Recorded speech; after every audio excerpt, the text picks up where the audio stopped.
The following is a recount of the Hawkins family history by Fred Douglas Hawkins on December the 9th, 1995.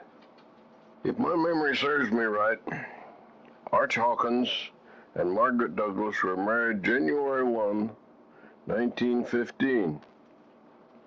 A year later, on March the 3rd, their first son was born, Fred Hawkins. To the family, 6 children arrived, 3 boys and 3 girls. In about 1920, Dad moved with 40 head of horses and mules, freight wagons, and family belongings from Orland, California, through Red Bluff and east to Madeline Plains, where Dad and his younger brother Jim had purchased a homestead apiece of about 300 and some acres.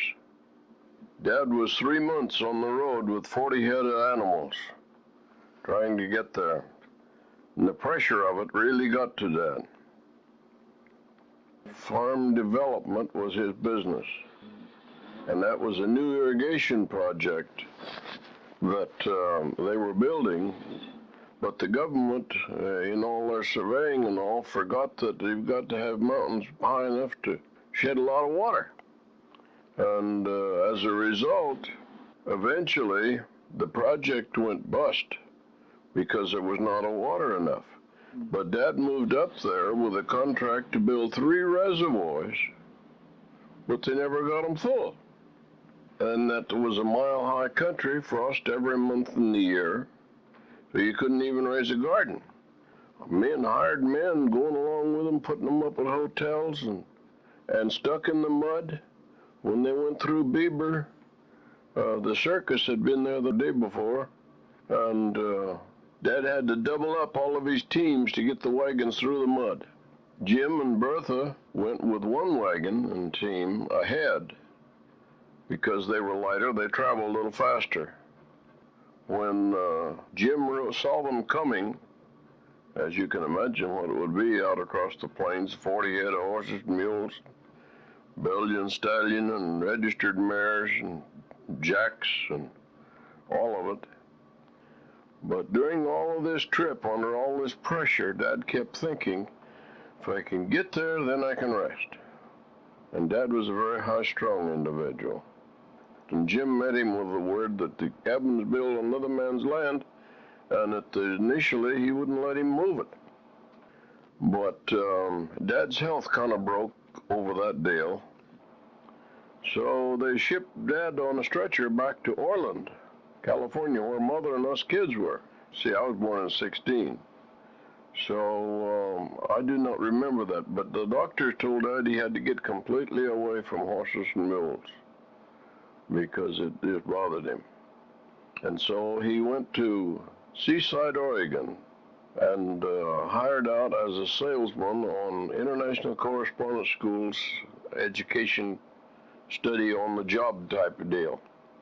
He was never educated in that line, but he had some college in Kirksville, Missouri. But he stepped to the second highest salesman in the United States in an area that had never paid, even with professional men on it. So we wound up in Seaside. So the whole family went to Seaside. We were there for a year, and then his health leave of absence on the homestead was about to run out because the year was gone. The doctors had secured him a permit to get away from the homestead that long. So we moved back to Reno from Seaside, Reno, Nevada, where we'd be close to the homestead and eventually move on to it, even with Dad's health the way it was. We moved to Reno, and Mother had a bad heart attack there living in Sparks. So at any rate, we moved to Sparks, close to Reno. And Tommy, the 3rd boy, had infantile paralysis. They call it polio today, at the same time that Mother had the heart attack. Dad had to stay home and take care of the sick instead of getting out and making a living. But at any rate, we eventually moved to the homestead. Dad and Mother and 4 kids. Later on, Dolly and Althea were born on the homestead. By this time, I was somewhere around 6 years of age. But when we came back, hay was a real premium in that country, of course. When we came back, we couldn't hitch 10 head. Out of that 40 that went in there hitched, we couldn't, this big Belgian registered stallion turned him out in the greasewood and he starved to death. Never been out of a box stall in his life. Bertha, who is still alive in Ontario, was married to Jim while he was building cabins on the homestead. He got pneumonia and she was in Orland, Bertha was, and she heard about him having pneumonia out there on that homestead, nobody taking care of him. She went up there and took care of him and nursed him back to health. Then they went to Alturas and were married there. Bertha's mother, the last I knew, they were still in Orland. So we came back, and Mother and us kids moved to the homestead from Reno. Mother and us kids set up housekeeping there on the homestead, and it was my job to gather sagebrush for heat and fuel. Because of frost every month in the year, you couldn't raise any garden. Dad kept on working to support the family. One humorous incident, when Dad came home, and he always came with a whole loaded back end of that old Dodge, loaded with groceries for Mother and us kids out on the homestead. We were 8 miles from town, and no roads to speak of at all, traveled by a pack horse. When the roads were good, well, the car could make it. One of us kids climbed up on his knee when he come in and was telling Dad how much we loved him, and he wanted to know why. He says, "'Cause you bring us some groceries." Dad was an intellectual, and he could, as a salesman from the practice, he could make you believe black was white when you're looking right at it. He could quote more scripture in 15 minutes than I ever will my whole lifetime. Very active, hard worker, and a good dad. That's about all you can say for that. Mother was one in a million. Very quiet, mild-mannered, peaceful, gentle person, an ideal mother. I never in my whole life ever heard any raising of voice or argument between Dad and Mother. No time. Mother was a hard worker and a very peaceable person.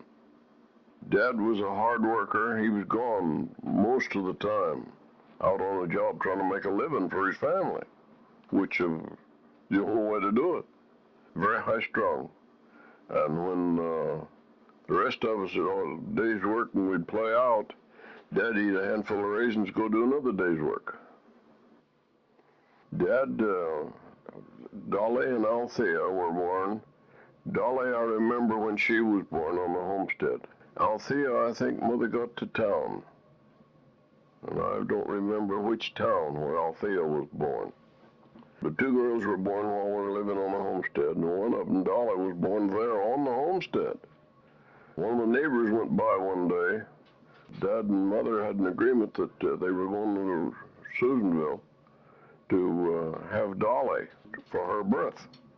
But one of the neighbors went by and told her husband, they were going by, said, "I just kind of feel like we ought to stop and see the Hawkinses." Well, he didn't want to. They wanted to get on to town and get the mail and hear from their daughter. But he did. And Mother was in the delivery pains when they arrived. And they sent across the valley to get another woman who was a professional at it, apparently, clear across the valley, or she sent her husband to get this other woman. They got her there in time to help out. So Dolly was born on the homestead, in this cabin. And I can remember us kids Well, we had to all go outside while all this Dolly's birth was born in the cabin. And I remember this couple that had come by had a high school daughter. I don't recall exactly how old she was. But at any rate, they got to teasing me about her. And see, I was only about, 12 years old. And they were teasing me, and I climbed up on top of a great big corner fence post to get away from all this teasing. I can remember sitting on top of that big fence post, and them teasing me about this girl. Out on the homestead alone, I had 2 kids to visit at the school, teachers, boy and girl, which were just a notch younger than I was.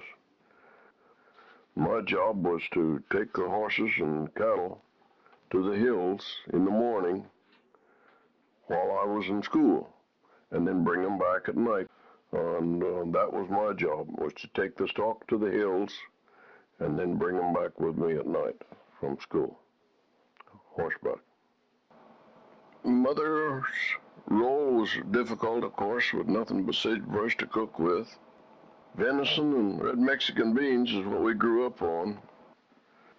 We neighbored with Jim and Bertha, and one winter, Dad and Joy and Bert and I made the posts out of juniper, and that's hard stuff to handle.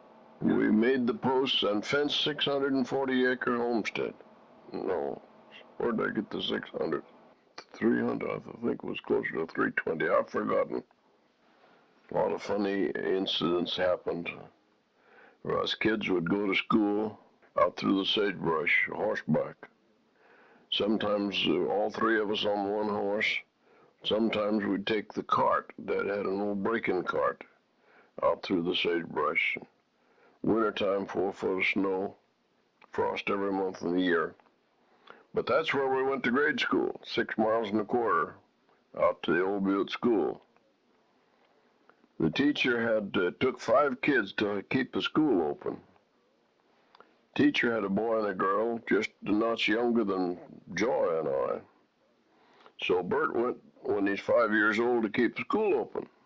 I remember one time we were going across, we were all 3 of us riding an old Bolly, an old work mare, and out across the plains, flat country, and spots of ice, and then humps of sagebrush and all. And we were riding along one day, and Mother had tucked Joy and Bert in with a horse blanket around their legs to keep them warm.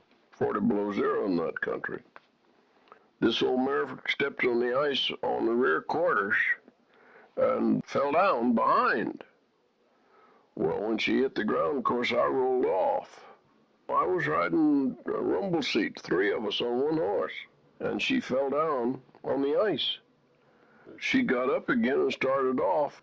Joy was still in the saddle, but Bert was hanging with his blankets, his head bumping along on the ground, the old mare stepping and just missing his face with her hind feet. Well, I jumped up and caught the old mare and got her stopped and got him righted, and we went on to school.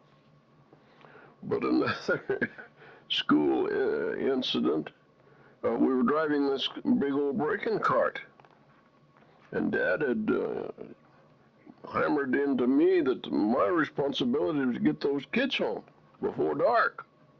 40 below zero and 4 foot of snow. So it was my job to get the kids home. I was the oldest one. I went out one day after school to hitch up, get ready to come home. And all the kids jumped in and started rolling the cart back. When I would back the horse into the shafts, well, they'd roll the cart back, all of them together.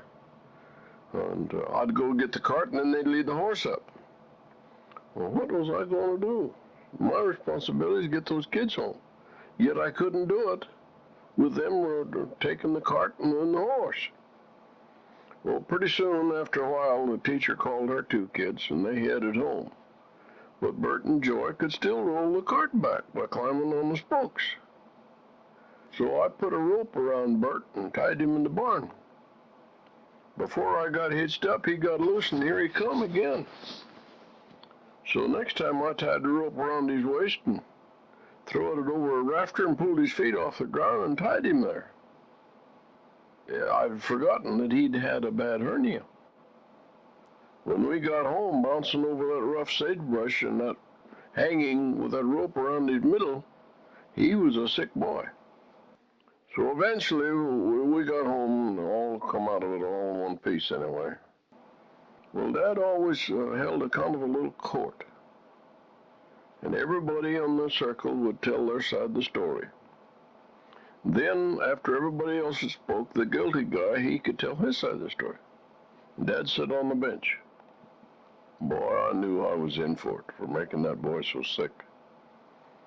I come to my feet. See, I was only about 10 years old by this time. So I knew I was in for it. I was going to catch it for making him so sick. I come to my feet a bawling, of course, because I knew I was going to catch it. And I told Dad, I looked him right in the eye, and I said, you told me it was my job to get those kids home after school. And I tried.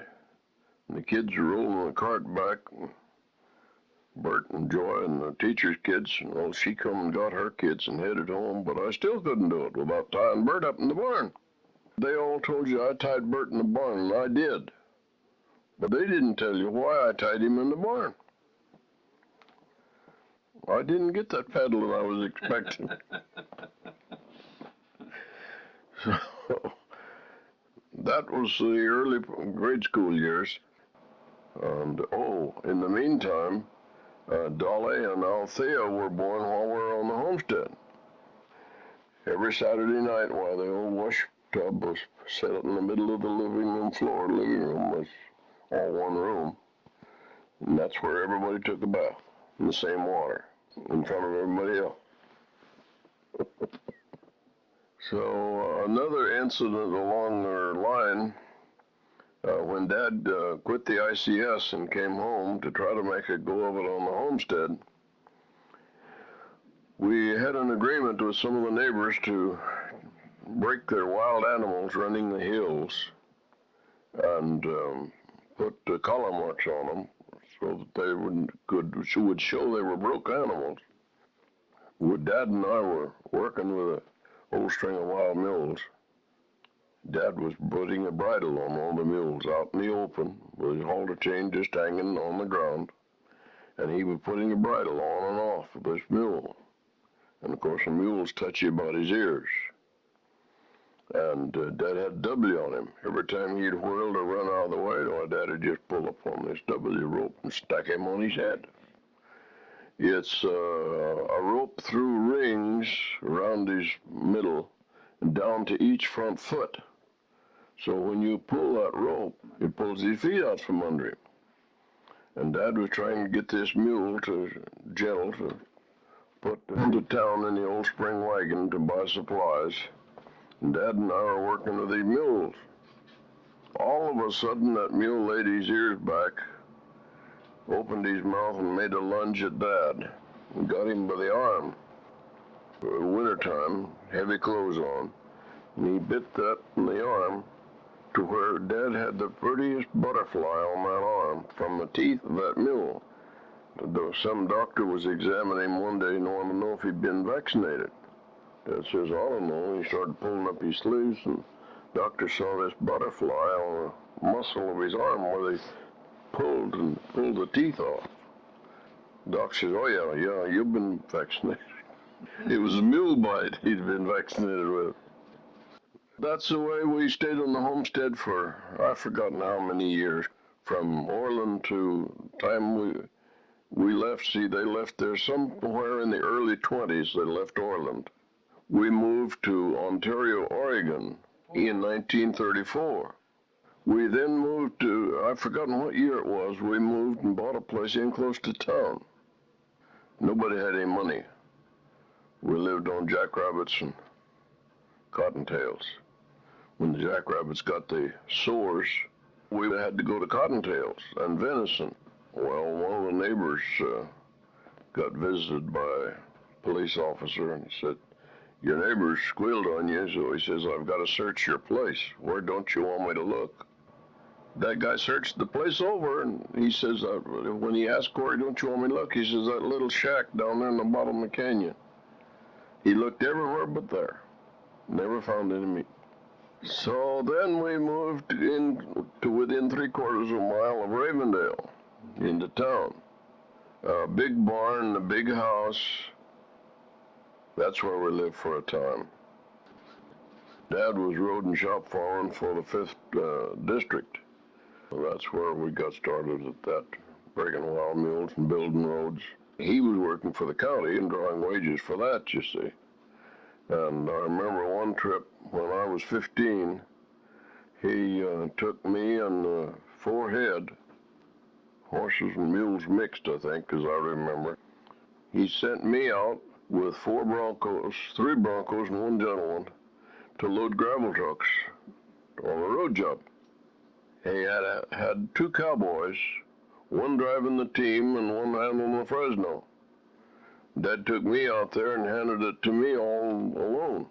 I was alone at it, handling the Fresno and driving the mules too. We got that road gravel. Then, a couple of years after that, we got the job of breaking a whole string of wild mules and eventually traded for them with the idea of bringing them to Ontario for power. No tractors in those days. It was my job to get that bunch of wild mules broke. And we were to build a road way out in the hills back of Mount Observation on a sheep camp. They want to make a shearing pen out of it and then haul the wool out. I was assigned the job of building the road to haul the wool out. And I was only 17 years old. Either the summer before or summer after, it had to have been before the fire. We loaded gravel trucks, and then we went to build this road to haul the wool in. Had to break these wild mules to build a road with. And he gave me a swamper or helper to operate the grader. The mules are plumb wild, not bridle-wise or anything. I had 2 horses, the old jerk-line leading mare and 1 big gray 4-year-old colt. And the rest of them were wild mules. I mean wild ones. 8 head on this grader. And they weren't bridle-wise, you couldn't hold them down. They would just go all at the speed they wanted to go. And you can imagine what happened to that boy on the back end of that grader with that blade angled. Every time he hit a rock, I had to jump sideways, and all he could do to hang on. Well, we kept working at it, and eventually we got the mules worked down to bridle-wise, and you could slow them down and begin to get to work and do things. But the helper he had for me was a boy in Ravendale whose dad had been the supervisor of the road district. This boy had been allowed to get away with his temper. Whenever he didn't like something, he didn't like it pretty bad. One day they got him one of the first Model A roadsters that come to the country in the early 30s. He went out one day to try to start it. Cold weather, wouldn't start. He run the battery down. So then he went out to the front in the crank, tried to crank it and start it, and cold weather wouldn't start. So I got back in the seat and stuck both feet through the windshield because he was mad. And that's the boy that was my swamper building these roads, running the grader. I think he was a year or 2 older than I. I've forgotten exactly. Gene Godman was his name. Godman had been the supervisor, his dad. So at any rate, we got the road built and got the mules a rough edge off of, and that's the mules we brought to Ontario to move dirt with. While Dad was, we're coming up now to about 33. See, in the fall of 33, Dad and Mother came to Ontario and bought that 80-acre farm, sagebrush. Another hope of having water and following through with Dad's occupation of farm development. Dad was in Ontario with a load of stuff in this little old 1.5-ton Model A truck. It was my job to shoe mules and set wagon tires and get ready to drive that bunch of mules over the road to Ontario. That's the way it was shaping up. When Dad got back, he says, I'll have to haul water to you out around Wagon Tire and Burns and out in that country. He says, I'll have to haul water. If we're going to haul the water, why not haul the mules? Well, that was logical. Mother died in 33. Tommy was after that. This was in December when the fire happened. Then we moved these two homestead cabins, Jim's and ours. Jim was living over around close to Butte School. Jim and Bertha were by this time on a rented place, I think, as I remember. So this is how fire happened on the 4th of December in 1933, after Dad and Mother got back from Ontario, where they had gone and purchased this place. They came up and bought the place. The 3rd of December is when the fire happened. Mother was burned, lived 14 hours as a result of the burns. She poured 5 gallons. She got Bert and Tommy were trying to crank up the old gas engine to get water for her to wash. And she got to thinking, well, if she had some cold water, she could get it hot. And then when they got the pump started, she could go ahead with her washing machine and get the washing done. And that was what was the cause of the fire. Right. She had asthma, and she got a 5-gallon can of what she thought was water, but turned out to be gasoline. And the old Dodge was sitting in the backyard, radiator water. She thought it was. Poured it in a copper boiler on the kitchen stove, thinking it was water, but it turned out to be gasoline. She turned and went to the front part of the house after pouring this gasoline in the copper boiler on the stove. She turned and went to the front part of the house to get more clothes. She heard the girls scream and she come rushing back. She could have gone out the front door and never been touched, but she knew her girls were in there. Both the girls were in there. Dolly's older than Althea by a few years. Mother, groping around, finally found Althea, wrapped her in her overcoat in the midst of all this flame, this furnace. Well, as pieced together later, Bert and Tommy saw the flame through the glass in the kitchen door, opened the door, and Mother was laying there on the floor with the baby in her overcoat, about 18 months, I think. After she got big enough to talk, why, Dad was questioning her about the fire and one thing and another. And she says, and my mama couldn't find me. Dad says, where were you? She says, I was under the table. At a little tot, when that blew up, that fire all blew up, scared her, and she backed under the table. And the gas come down on the table instead of on her. Not as bad as Dolly was, who came through it all later after stuff began to fall from upstairs. Dolly was in the pantry, getting herself and Althea dressed to go out and play in the snow. So after Mother got through there, then Dolly came through it alone in this furnace, this fire. If she'd have thrown a big kettle through the window, she could have got out and not been touched at all. But of course, she was somewhere between 5 and 6 years old, about there. Dad was working in the shop in town. Somebody looked out the window and says, Arch, your house on fire. So they made a run for it and went out there. And Dad said, he told me about it, he said, first thing I thought of was get a blanket to wrap Mother in. Her body was, 2/3 of her body was just charred. And he says he made a run for the house to get a blanket. There was no house or blanket either. It was all up in the flames. Mother only lived 14 hours as a result of this, because so much of her body was charred.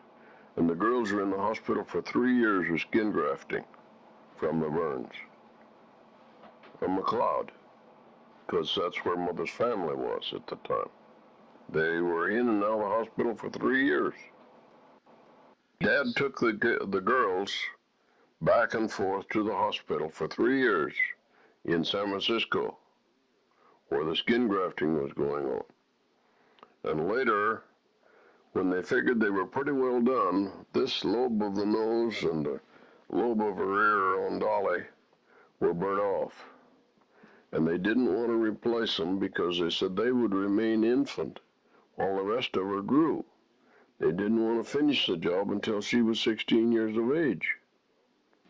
Dad and his shuffling back and forth to the hospital in Berkeley in San Francisco, met Alta.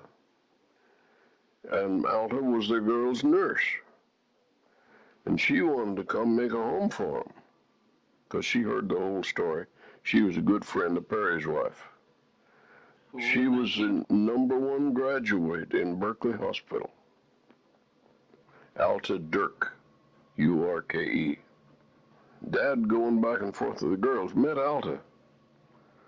And she wanted to make a home for those girls. She had never married. So they finally, they kept on corresponding. And eventually, Dad, seeing us boys working out there night and day and doing our own cooking and washing clothes and all this sort of thing. Joy was the mistress of that house at that particular time. So they decided to get married by the correspondence. They kept up the correspondence, decided to get married, and she drove up to John Day. She had a little old Model A coupe. She drove to John Day, and Dad met her. He rode the bus to John Day, and they met in John Day and got married, and then came back. Alta was 40, 50-some years old then when this happened. But she made a home for us. She had some money, I don't recall, around where I got the figure, I don't know, somewhere around $600 she had in her pocket. She spent every nickel of it on us kids. Tommy could ride a horse real good. In spite of his infantile paralysis, one leg and one arm bothered him, and one eye was larger than the other. He walked with a kind of a shuffle. He was 9 years old or thereabouts.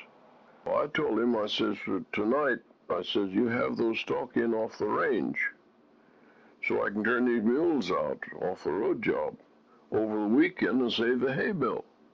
Hay was a real premium in that country. So he took his pony, little old gray Billy, good little horse. As he went through town, he picked up a city kid who was visiting. I don't even remember the boy's name anymore.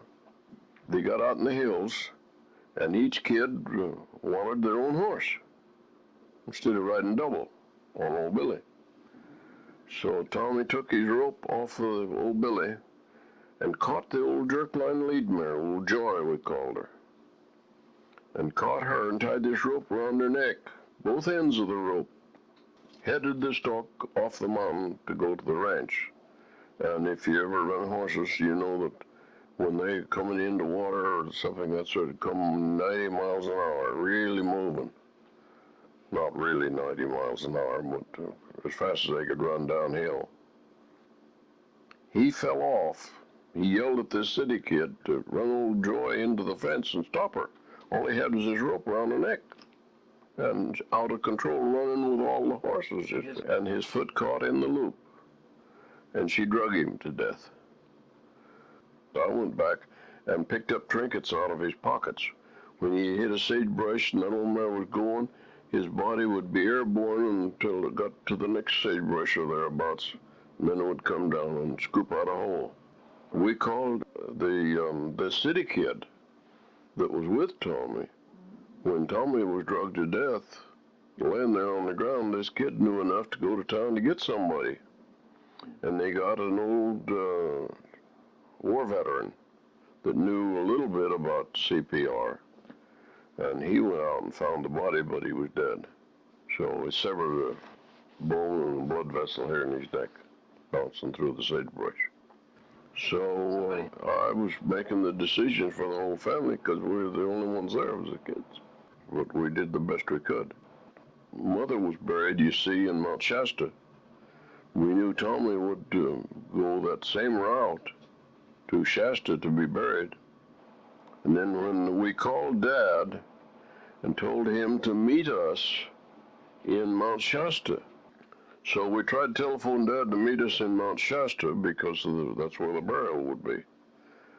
But Dad didn't go to Shasta. He didn't know what was going on. He thought if I was involved, Joy was with me. If Bert was involved, probably Tommy was with him. And all this running through Dad's head. He didn't know anything about it.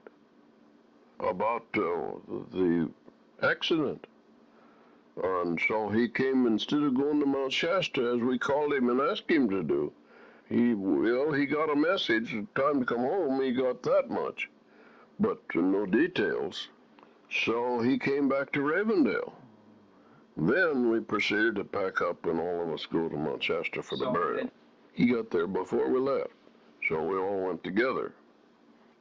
So then after burying Tommy and the fire in the house gone, we moved that homestead cabin, unpainted one, and Jim's old cabin together into town.